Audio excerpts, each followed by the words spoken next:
मुरारी बोला के जारी लागत था कि भगवान दुनिया के सारा खुदरा हमनिए के पेटी में डाल देले बड़े। चल ना बाबा ना, भगवान जी से नजर मिलाए में हमके बड़ा लाज लागता रे। लाज लागता ई तार भसुर लागलन का। छोड़ मजाक। इनके नाम ले लेके तो हमनी के दान के पेटी भरल बा।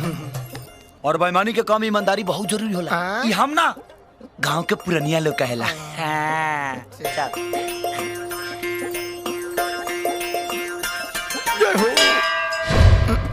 चला कर दान।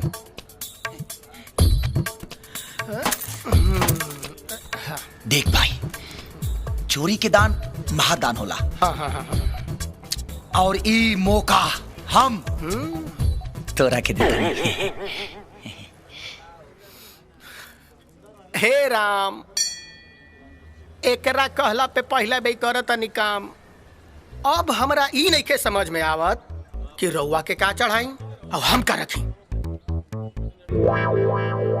देख, ई जे गोला बा न, ई भगवान के दान पेटी और ई सारा पैसा हम हवा में उछालम। हाँ। जितना पैसा बा, ठीक बा। आ जितना ई गोला में रह गइल, हाँ।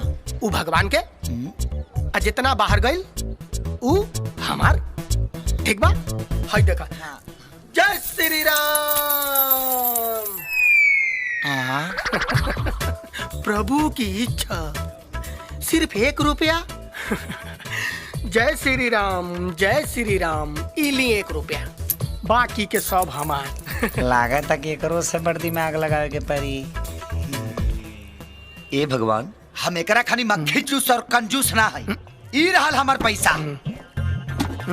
हम एकरा के हवा में अब उछालत हनी। जौन पैसा हवा में रुक गई उड़ाउर, और जौन वो हाथ से छूट के नीचे आ गई वो हमार। तईले